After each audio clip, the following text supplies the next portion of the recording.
저처럼 가난하게 사는 사람은 늘 그런 생각을 합니다. 돈 많은 사람은 돈만 있으면 얼마나 무슨 걱정이 있을까? 그런 생각을 자주 해요. 그런데 돈 많은 사람은 만나서 들어보니까 걱정, 근심이 정말 많더라고요. 저보다 훨씬 더 많더라고요. 우리는 그저 한 가지거든요. 돈만 많으면 무슨 걱정이 있을까? 그것만 생각하는데 이런 여러 가지 복잡한 거 다 제하더라도 돈 많은 사람은요. 여기서 돈 많다는 것은 저 명동의 김 회장, 박 회장 그런 분들을 얘기하는, 청담동의 최 회장님 그런 분들을 얘기하는 건데, 돈이 정말 많은 사람들은 돈 때문에 근심이 떠날 일이 없더라고요. 집에 도둑 들까 봐 걱정인 것은 저보다 수십 배는 더하고, 누가 나 죽일까 봐 그걸 항상 걱정해요. 살인 청부가 그렇게 값이 내렸다면서요. 그 시세도 얘기해 주시더라고요. 그러니까 정말로 그 재산을 한꺼번에 처분하지 못하게 해놨습니다. 그러면 죽이고 뺏어갈까 봐. 그래서 월별로 얼마씩 이렇게 계산이 될 수 있게끔 그렇게 재산을 설정을 해두더라고요. 또 자식이 납치될까 봐. 그것도 아주 걱정입니다. 경호원은 꼭 붙여요. 우린 그런 걱정 없죠. 누가 우리 집 아이들을 납치하겠습니까? 그런 위험을 무릅쓸 필요가 없죠. 또 평생을 누가 나에게 사기칠까 봐. 그걸 걱정하고, 그래서 늘 사람을 믿지를 못합니다. 저처럼 없는 사람이야 사기 당해도 그거 별것도 아니에요. 그거 그렇게 잃어버려도 큰 문제가 안 됩니다. 그러니까 확실히 믿음에는 돈이 독약인 것만은 분명해요. 그 돈 많은 사람들의 고충 중에서 여러분 아십니까? 보석 금고함이라는 게 있더라고요. 은행에는 VIP를 위한 보석 금고가 따로 있습니다. 그게 왜 필요하냐면 비싼 거 끼고 다닐 수가 없어요. 예전에 그야말로 손가락에 그 반지 빼가려고 손가락을 잘라가고도 그랬잖아요. 그렇기 때문에 강도의 우려가 있고, 또 이거 순식간에 분실 우려가 있으니까 비싼 그 진품은 보석 금고함에 넣어두고 그 똑같은 모조품을 가지고 있습니다. 그래 여러분들이 그런 거 어디서 취득을 하셔도 그냥 가치가 없어요. 가짜니까. 그리고 가짜는 그저 한 번 하고 그 보석 금고함에 가가지고 자기 거 꺼내서 열어보고 매보고 반지도 껴보고, 그렇게 거울이 달려있대요. 그 앞에 거울을 이렇게 들여다보고. 우리는 못하러 그렇게 하나 싶은데 거기 가서 보면 또 그게 또 다르대요. 아무튼 보석이 있으면 걱정이 끊일 날이 없습니다. 오늘 본문에 밭에 감추인 보화, 어떻게 이런 일이 벌어졌을까? 지금은 보석을 보석 금고함에 넣을 수도 있고, 그렇지만 은행에 없을 때는요, 이걸 어떻게 안전하게 두겠습니까? 지금은 돈 많으면 돈을 은행에 저축을 해도 되고, 그리고 보증수표 같은 것도 있잖아요. 그런데 옛날에는 값 나가는 동산은 전부 뭐로 가지고 있는 거예요? 보석으로 가지고 있는 것입니다. 지금 사람들보다 옛날 사람들이 보물이 훨씬 더 많습니다. 그렇겠습니까? 안 그렇겠습니까? 그때는 재산이라고 그러면 전부 다 보물이니까요. 그래서 가장 안전한 보관법은 항아리 같은 데다가 그 보물을 넣어가지고 땅 속에 파묻어 버리는 것이죠. 그리고 자기만 알아야 돼요. 그거를 누구에게 함부로 발설해서는 안 됩니다. 처음에 우리나라에서 미국 가서 머물렀던 분들도 달러를 많이 모았는데 그거를 은행에 넣지를 못하니까요. 불법 체류니까. 그래서 정말로 자기 앞마당에다가 항아리를 넣고 거기다 그 달러를 다 모았었대요. 그런 얘기를 들은 적이 있습니다. 이렇게 보물을 땅속에 깊이 묻어두고 그 사람이 갑자기 어느 날 심장마비로 죽거나 아니면 전쟁이 나가지고 급하게 피난을 가게 되면, 갔다가 만약에 못 돌아오게 되면, 그러면 그 땅속의 보물은 아무도 모르게 되는 거죠. 땅속에 고스란히 묻혀서 영원히 사라질 수도 있게 되는 것입니다. 많은 세월이 흐르고 그 집도 다 사라지고 밭으로 바뀌고 나면 그럼 오늘처럼 그렇게 아무것도 없는 밭으로 보이게 되는 거죠. 그 밭 속에는 어마어마한 보물이 들어있다는 겁니다. 이렇게 해서 주님께서 천국 비유로 말씀하신 이 밭에 감추인 보화가 실제로 있는 거예요. 이게 상상의 산물이 아니고 아마 예수님께서 계실 때 실제로 이런 일이 있었을 것입니다. 그거에 들어서 말씀을 하게 되는데, 본문이 들어있는 마태복음 13장은 아시는 대로 천국을 12단락에 걸쳐서, 그런데 6개의 비유를 가지고 설명을 하게 됩니다. 그런데 그 6개의 비유가 전부 다 짧게 해놓으셨어요. 겨자씨 비유라고 그러면 그건 50단어, 헬라어 원문으로요. 그리고 누룩 비유라고 그러면 23단어, 그것도 역시 원문 기준입니다. 오늘도 이 천국을 밭에 감추인 보화로 말씀하시면서 30단어밖에 안 됩니다. 왜 천국이 중요한데 이렇게 짧게 해놓으시느냐? 천국은 장황하게 논리적으로 설명해서 될 문제가 아니죠. 9절의 말씀만 바와 같이 귀 있는 자는 들으라고, 들을 수 있는 사람만 깊이 생각하라는 뜻입니다. 특별히 성령의 역사 없이는 그것을 알 길이 없어요. 그래서 6번의 비유 전부가 유별날 정도로 짧습니다. 오늘 본문도 한 절밖에 안 되고 30단어밖에 안 돼요. 그래서 시간의 제약이 있지만 우리가 최대한 함께 생각해 보려는 거예요. 이걸 각자 하시면 또 잘 못하게 되잖아요. 그러니까 이 시간에 같이 하려는 겁니다. 먼저 이렇게 밭을 가에다가 보화를 찾게 된 이 농부에 대해서 생각을 해보시죠. 남의 밭을 가에다가 보화를 발견한 것으로 봐서 어떤 사람입니까? 가난한 사람 같아요. 품삯을 받고 일하는 사람입니다. 이렇게 가난하지만 그런데 상당히 성실한 사람이죠. 왜냐하면 밭을 가에다가 쟁기에 돌 같은 게 걸린 건데 이 사람만 이걸 발견한 것은 다른 사람 쟁기질할 때는 이런 일이 없었다는 거거든요. 그러면 이 사람은 굉장히 남의 밭을 깊이, 남들보다 깊이 갈아준 사람입니다. 뿐만 아니라 남의 일하면 그렇잖아요. 들쑥날쑥 그렇게 대충 할 수가 있는 건데, 여러분 쟁기질 해보셨는지 모르겠지만 농촌 봉사활동 가서 쟁기질 해보면요, 쟁기질 끌다가 돌이 걸려요. 그러면 그거를 이거 하기 싫다 그럴 때는 살짝만 쟁기를 들어주면 그냥 아무 부담 없이 얇게 넘어가집니다. 그걸 이제 깊이 파주려고 그러면 그때부터 이제 힘들어지는 건데, 여기 돌이 걸리면 그냥 넘겨도 되는데 이 사람은 남의 밭임에도 불구하고 돌을 캐버리려고 하다가 보화를 발견하게 된 것이 유일한 사람이라는 겁니다.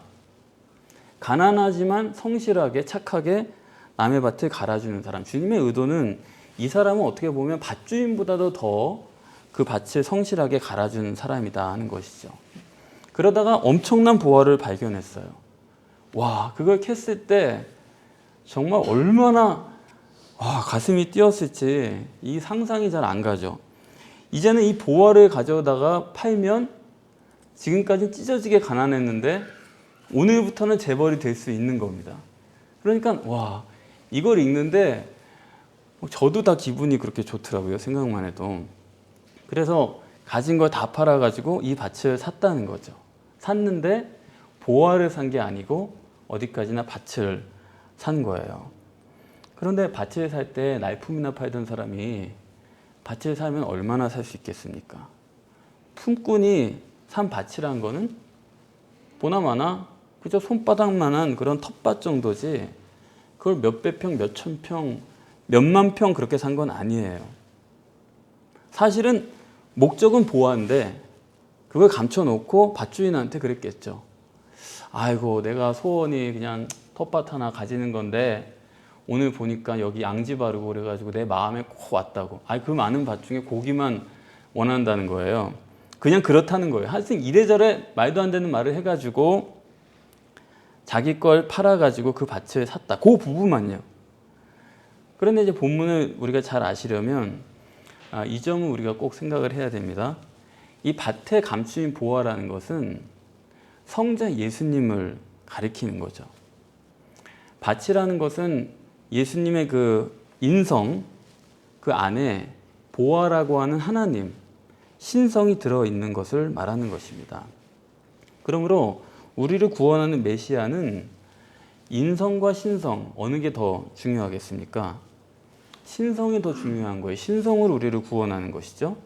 그래서 천국도 밭이라고 안 그러고 보화라고 했습니다.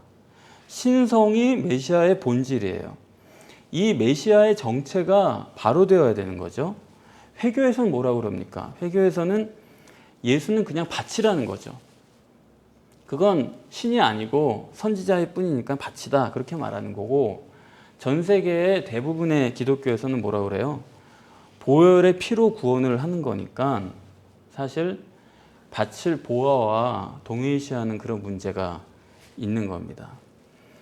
또 하나 조금 깊이 생각하셨으면 좋겠는 것은 오늘 본문에 구원은 메시아의 신성으로 이루는 거죠. 하나님이니까 우리 구원할 수 있는 능력이 있는 건데 그 과정은 인성을 통한 구원이라는 것을 말하고 있어요. 보화를 만약에 저 천국 위에 올려놨더라면 이 사람은 절대로 그 보화를 찾을 수가 없었겠죠. 그런데 밭에다가 감춰놨기 때문에 보화를 발견할 수가 있었던 것입니다. 보화라는 것은 하나님이고 신성인데 하나님이 천국에만 계셨으면 이 품꾼은 절대로 하나님을 발견할 수도 없고 그 보화를 살 수도 없었다 그런 얘기예요. 우리 지난 시간에 잠깐 봤지만 성부 하나님은 어디에 계시다고요? 천국에만 계시기 때문에 우리는 하나님을 감지할 수조차 없습니다. 그래서 본문은 왜 예수님이 이 땅에 인간의 몸을 입고 오셨나를 알 수 있게 해주는 대목이에요.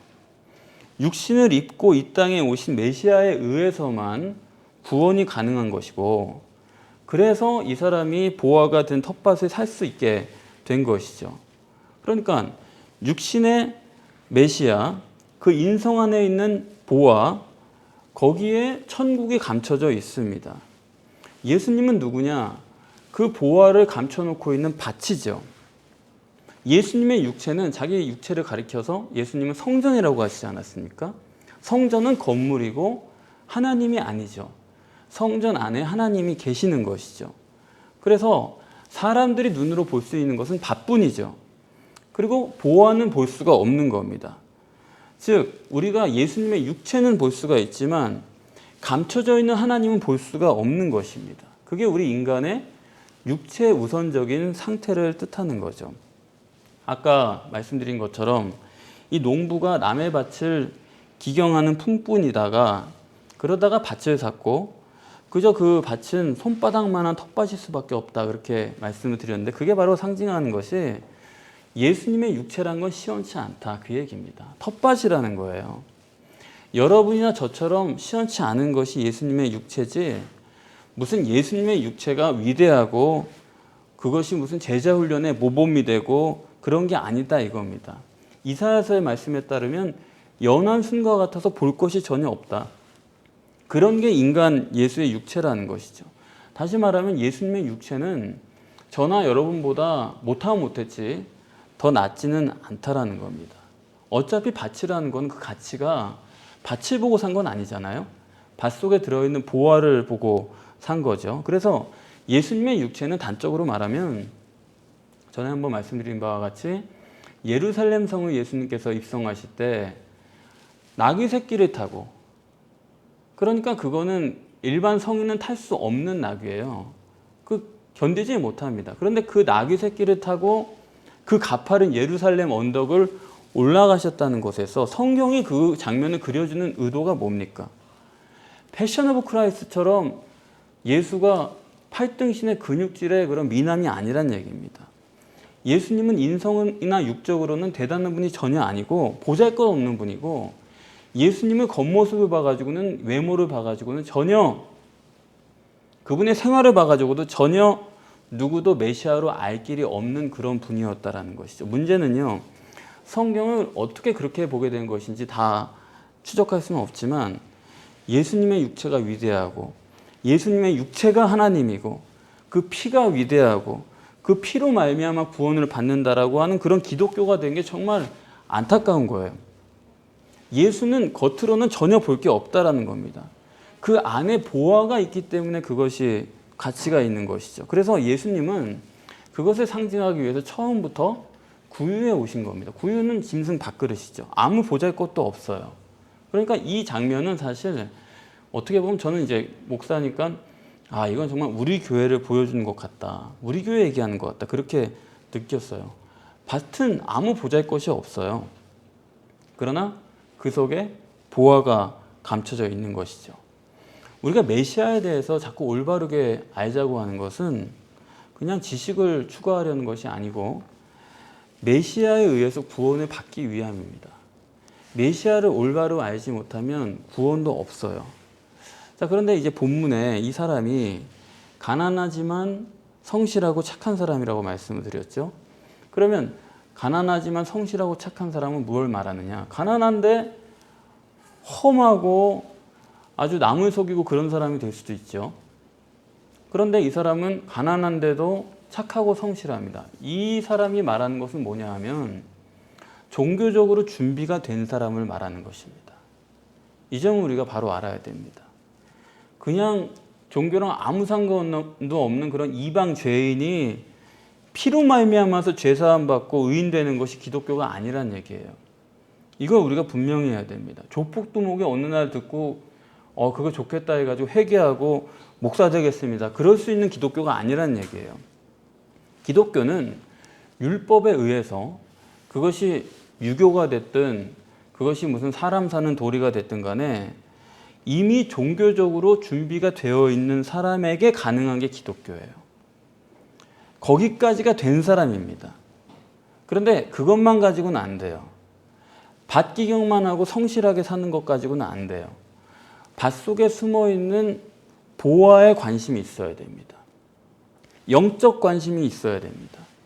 메시아에 대해서도 육적인 메시아가 아니라 영적인 메시아, 천국의 메시아에 대한 관심이 있어야 돼요. 그걸 예수님께서는 마태복음 5장 3절에 심령이 가난한 자라고 말씀을 하십니다. 다시 말씀드리면 종교적이고 율법적이고 아무 준비가 없이 그냥 이방 죄인이나 막가파식으로 나가는 사람은 기독교에 들어올 수가 없어요.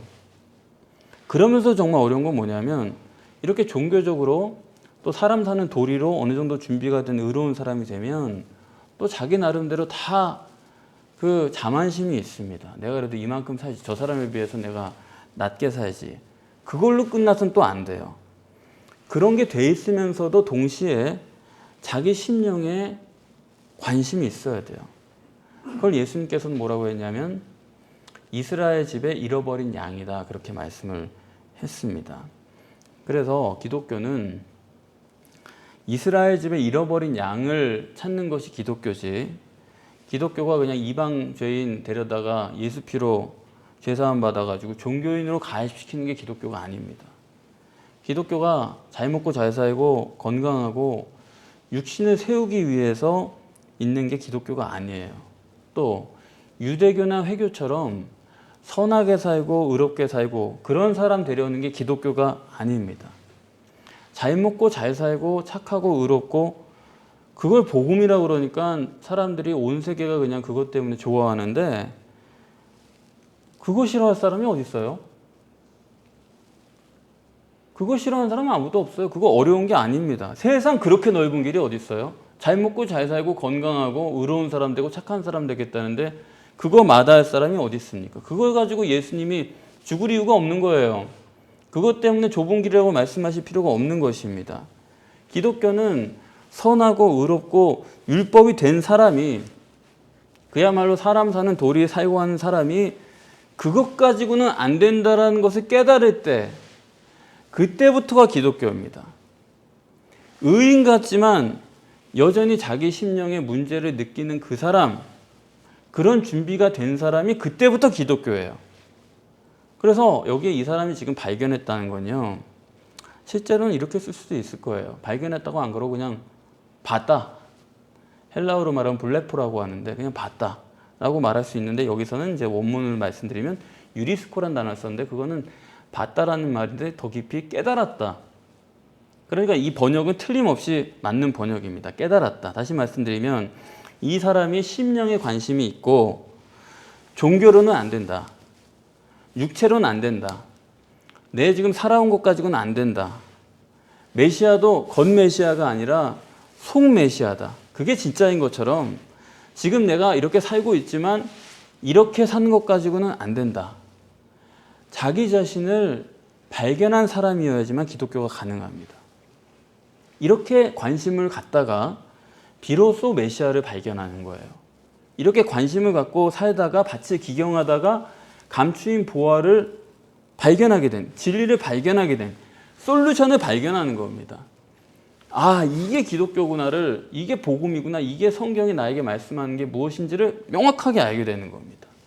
자, 이렇게 알게 되는데 여기서 문제가 하나가 생기는 거죠. 이 사람이 가난하지만 성실한 사람이죠. 그러면 보화를 발견했으면 어떻게 해야 되겠어요? 아, 지금 주인을 속인 거예요. 집주인, 밭주인을. 보화를 발견했으면 아, 네, 이런 걸 발견했습니다 하고 솔직하게 말하고 보상금을 받는 게 맞겠죠. 그런데 이 사람이 성실한 사람인데 아닌 척하면서, 그것 때문에 사는 게 아닌 척하면서 아, 밭 좀 사고 싶습니다. 뭐 자기 소망을 말하면서, 그리고 또 다른 사람이 밭을 살까 봐서 막 노심초사하면서 밤낮 거기를 기웃거리면서 그러면서 재산 정리를 하지 않았겠습니까? 그러니까 성실한 사람인 것 같은데 갑자기 여기 보니까 정직성이 상당히 모자라요.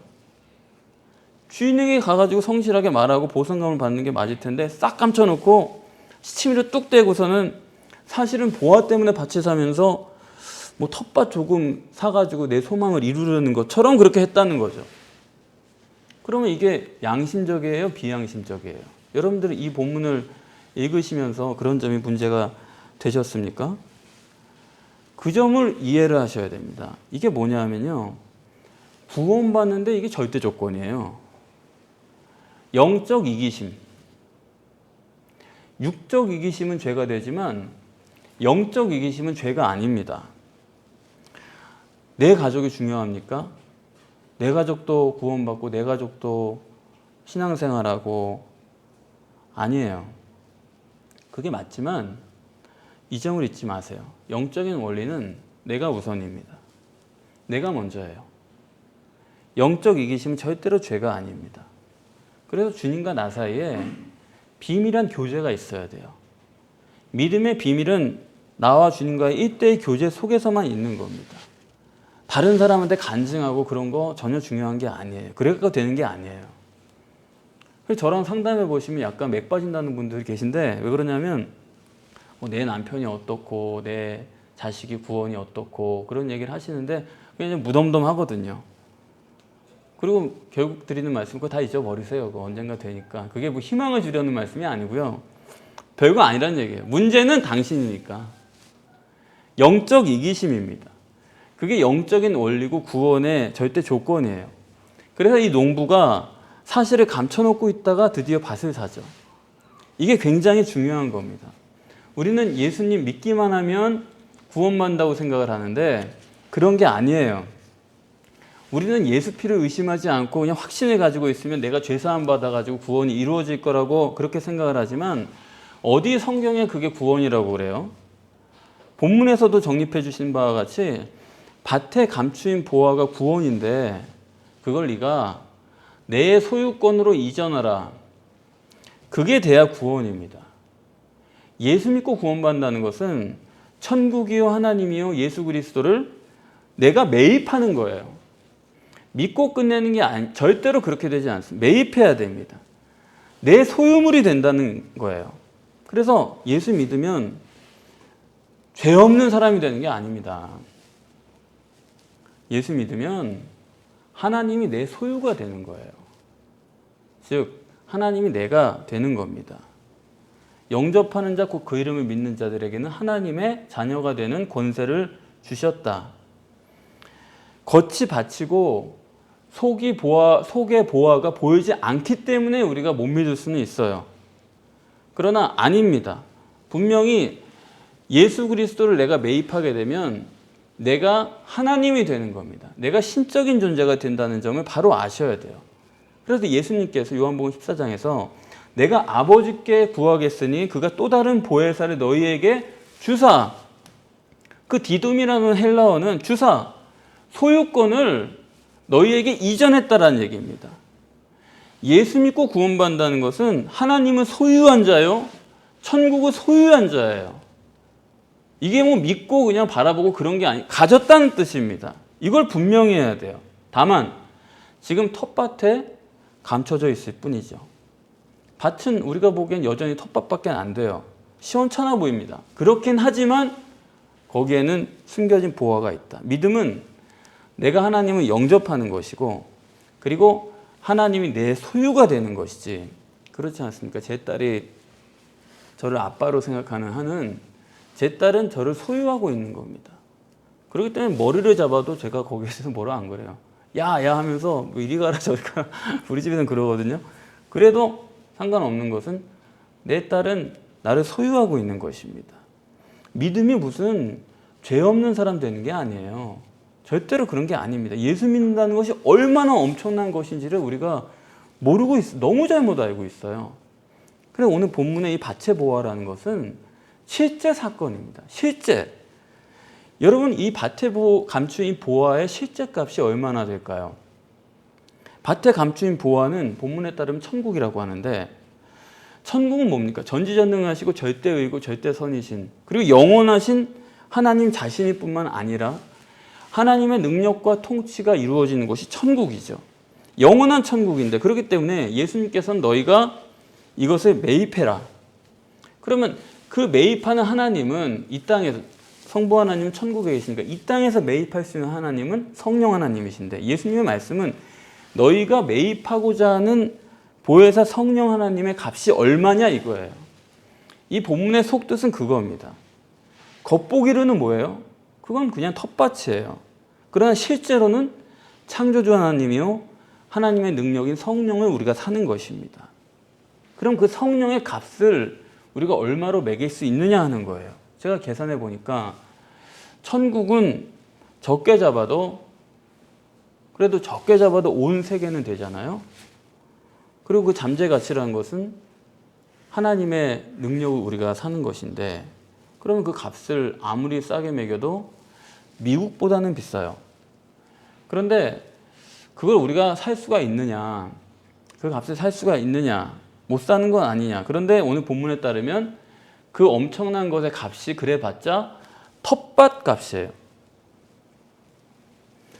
여러분이 가지고 계신 재산의 평가를 비교 평가해 봐야 됩니다. 실제로 내가 가지고 있는 것, 그게 다 해서 얼마가 되세요? 농부가 이 텃밭을 사기 위해서 실제로 어떻게 했을까? 생각해보면 이랬을 것 같아요. 품꾼이 가지고 있는 돈이란 게 그거 얼마나 되겠어요? 그 텃밭이라도 살 수 있는 돈이 되면 뭐 그 사람이 이걸 뭐 안 사고 있었겠습니까? 그러니까 그동안 이 사람이 가지고 있는 돈이란 게 텃밭값도 안 되는 사람이에요. 그러면 실제로 이 텃밭을 매입하기 위해서 어떻게 해야 되느냐? 몰라요. 저라면 그랬을 것 같아요. 자식을 팔아요, 먼저. 그거밖에 방법이 없어요. 자식을 팔고, 일단 그때는 그게 팔리니까. 그리고 부인도 팔고, 다 팔아가지고, 이해가 되십니까? 그 돈 전 재산을 주고 그 텃밭을 산 거예요. 왜냐? 그래서 그 보화를 일단 발견해가지고 가져가지고 그걸 팔기만 하면, 도로 되면 물릴 수가 있으니까. 10배 값을 물려주더라도 아내와 자식은 찾아올 수가 있는 거예요. 여러분, 내가 가지고 있는 재산이 여러분 뭐가 있습니까? 여러분 가지고 계신 것 중에 뭐가 귀한 게 있습니까? 귀합니까? 그거는 아직 밭에 감추인 보화의 실제 값을 우리가 몰라서 그래요. 실제 값을 못 믿어서 그래요. 그래서 그런 것들이 귀하게 느껴지는 겁니다. 내게 귀한 사람은 아직도 보화값을 제대로 몰라 그래요. 이 보화값에 비하면은 그건 다 그까짓 거 손에 쥐고 있는 것밖에는 안 됩니다. 그래서 본문이 뭐냐? 주제는 육신 부인론이에요. 그게 절대입니다. 제가 자꾸 여러분들 구원받으시려면 이 세상에 어떤 것이라도 포기할 수 있으셔야 되고 부인하셔야 되고 이렇게 말씀드리니까, 아니 목사님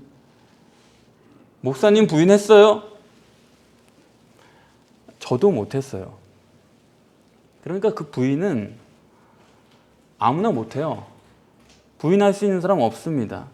그런데 부인을 해야 되는데 그 부인이 가능한 길은 뭐냐? 그 보화값이 실제로 믿어지는 만큼, 그만큼이에요. 마음 먹고 하는 부인이 아닙니다. 생각하고 결단해서 하는 부인이 아닙니다. 이 부인은 뭐냐? 필요 없어지는 거예요. 하나씩 하나씩 필요 없어요. 하나님은 어떤 분이냐? 도깨비 방망이 같은 분입니다. 여러분 지금 도깨비 방망이 가지고 계시면 여러분 지갑을 갖고 다니실 거예요? 안 갖고 다니실 거예요? 안 갖고 다니실 거예요. 그렇죠? 도깨비 방망이인데 무슨 통장이 필요하고 그거 다 뭐 필요한 사람 가지라고 그러죠. 그러니까 실제로 믿어지는 만큼입니다. 그만큼 부인이 아니고 육체, 재산, 명예, 지식 모든 게 다 귀찮아지는 거예요. 그게 다 쓸데가 없어지는 거예요. 그래서 배설물로 여겨지는 거예요. 사도 바울이 빌립보서 3장 8절에서 말씀한 것 같이 그게 다 소용이 없는 거예요. 그게 다. 그래서 저는 책을 다 버렸어요. 책을. 여기 그냥 자리가 남아가지고 할 수 없이 꽂아놓은 거지 다 버리려고 그랬는데 다 쓸데없는 거예요. 인생에서 제일 후회되는 게 책 산 거예요. 지금까지. 그거 다 쓸데없는, 그거 읽었다고 내가 성경을 잘 이해한 게 아니더라고요. 인생을 안 게 아니더라고요. 여러분 얼마나 실제로 주님이 믿어지십니까? 얼마나 실제로 천국이 믿어지십니까? 그만큼이에요. 그만큼 그 믿어지는 만큼 필요한 것이 달라지게 됩니다. 그래서 여러분 뭐 잘 먹고 잘 살고 뭐 세상에선 그러죠. 육체도 건강하고 뭐 다 좋아요. 그런 거 하지 말라는 이야기가 아닙니다. 그런데 여러분이 그거 믿으시면 믿어지시는 만큼 언젠가는 다 쓰레기가 될 거예요. 믿음이 안 자라면 모르는데 믿음이 자라시고 분명해진다면 그거 다 가져도 나중엔 야 쓰레기가 많구나 이걸 깨닫게 되실 겁니다. 실제로 보화라고 한다면 여러분 그 값을 아신다고 한다면 그 재산 다 팔아서 텃밭 사지 안 살 사람은 없어요. 그걸 왜 못하느냐? 지금 요 텃밭밖에 안 보여서 그래요. 요게 전부인 것 같아서 실제 보화가 안 보이기 때문에 그래요. 이 점을 우리가 깊이 생각하고 있어야 됩니다. 그래서 언젠가 보이면 돼요. 보이면 모든 것이 분명해집니다. 그리고 그 믿음만큼 부인할 수 있게 돼요. 얼마나 실제로 믿어지느냐? 실제로 믿어지지 않고 말 가지고 백날 해봤자 그건 소용없습니다. 그래서 본문이 말씀하는 것은 우리가 구원받기 위해서 필요한 세 가지예요. 그걸 정리를 해드리고자 하는데 우리가 구원받으려면 첫 번째는 뭐냐? 우리가 믿음으로 구원받는다고 그러는데 요한복음 17장 3절에 보면 영생은 유일하신 참 하나님과 그의 보내신 자 예수 그리스도를 아는 것이라고 했습니다. 구원받기 위해 필요한 건 뭐냐? 메시아를 정확하게 알아야 돼요. 메시아를 정확하게 모르면 그 사람 구원 못 받습니다. 나 구원 받는데요. 나 믿는데요. 아니요. 그렇게 되는 게 아니에요. 믿는다고 되는 문제가 아니에요. 알아야 돼요. 알지 못하고 믿는 것은 인정받지 못합니다. 메시아의 인성, 메시아의 신성, 이러한 메시아를 정확하게 성경적으로 모르는 사람은 구원받을 수가 없어요. 그건 하나님과 관계가 없기 때문에. 말로는 믿는다고 하면서 육신의 쓸모없는 육신을 부인하는 게 아니라 육신을 세우려고 되기 때문에 그건 절대로 믿는 게 아닙니다. 메시아는 육신을 부인하고 죽는데 나는 육신을 세우려고 하는 건 절대로 메시아를 아는 게 아니죠. 믿는 것도 아닙니다. 전 세계 교회가 그렇게 자부하는 그 구원, 그 말을 들여다보면 무색해요. 피만 믿으면 되고 문제만 해결되면 되니까 예수는 알 필요도 없는 것입니다. 예수 알아서 뭐예요? 해결 다 됐는데. 그거는 구원이 안 된다라는 겁니다. 밭에 감추인 보화가 천국으로 확실하게 보여지기까지는 구원은 안 된다. 두 번째로는 육신의 부인을 안 하고는 또 구원받지 못합니다. 본문에 자기 재산을 전부 팔아야만 살 수가 있다고 했어요. 그거 팔지 않고는 못 삽니다. 육체 부인하지 않고는 못 합니다. 세상에서는 너 구원받고 잘되고 육체 건강하고 부자되고 출세되고 그게 구원이라고 가르치는 게 그게 심각한 문제가 있는 거예요. 그거 하지 말라는 건 절대로 아닙니다. 그거 하시되 진정한 구원은 어떻게 이루어지는가는 여러분이 분명하게 알고 계셔야 돼요. 그렇지 않습니까? 내가 포기한다고 할 수 있는 것도 아니에요. 실컷 추구하세요. 실컷. 그러나 믿어지는 날 그 모든 것이 부질없다는 것을 알게 되죠. 차차. 안 해보고는 안 됩니다. 해봐야 돼요. 탕자처럼 해봐야 됩니다. 그렇기 때문에 하나님께서는 선악과를 허락하신 것이죠. 육체 부인하지 않고는 절대로 안 돼요. 다 해보고 결국에는 부인해야 돼요. 오늘 본문에서는 이렇게 말하죠. 기쁨으로 돌아갔다 그랬습니다. 기쁨으로 육체 부인하는 거지 이를 악물고 결단하고 마음 지어먹고 그거는 절대로 가상한 게 아니죠. 안 돼요. 또 본문에는 그 자리에서 재산을 팔았다고 하지 않고 그렇게 뭐 재산 즉시 팔았다고 할 수도 있잖아요. 본문에서는 보화를 발견하고 돌아가서 그랬습니다. 돌아가서 생각해보고 판 거예요. 육체 부인이라는 것이 어느 날 감정 띄어가지고 뭐 결단하고 갑자기 확 그냥 뭐 감정이 돼가지고 막 마음 먹고 그렇게 되는 게 아니에요. 하나님께서 이삭을 번제로 드리라고 하셨을 때 사할 길을 가게 하셨습니다. 그러니까 뭐 즉각적으로 육신 부인이라는 것은 천국은 비즈니스예요. 이걸 우리가 분명하게 해야 됩니다. 비즈니스 하면서 사람들이 왜 그렇게 술을 마십니까? 상대방의 카드를 있는 그대로 보기 위해서 그렇게 술을 마시는 거예요. 그런데 술 먹을 때 아무도 정신 놓고 있는 사람 한 사람도 없어요. 이런 것 같아도 상대방의 카드를 보기 위해서 그 자리에 있기 때문에 술을 그렇게 마시면서도 정신은 바짝 차리고 있는 거예요. 비즈니스라는 것은 이성적이고 합리적이고 과학적이어야 되는 겁니다. 어느 게 더 이익이 되느냐 그거예요. 냉철한 이성을 가지고 하는 게 신앙이지 무슨 한참 박수 치다가 그냥 헷가닥 해가지고 작정하십시다. 그렇게 해가지고 육체가 부인되는 게 절대로 아닙니다. 냉철해야 돼요. 그래서 돌아가서다. 세 번째는 반드시 구입을 해야 됩니다. 절대로 보화 상태로 구입할 수는 없어요. 텃밭 상태로 구입을 해야 됩니다. 그 말은 무감지인 하나님의 실제성을 말하시는 거죠. 전능하시지만 그 전능하심을 있는 그대로 우리가 다가갈 수가 없습니다. 그 보화 근처에는 우리가 근처도 못 가요. 그런데 여기 이 땅에 와 계신 성령이라는 것은 텃밭의 모습으로 와 있어요.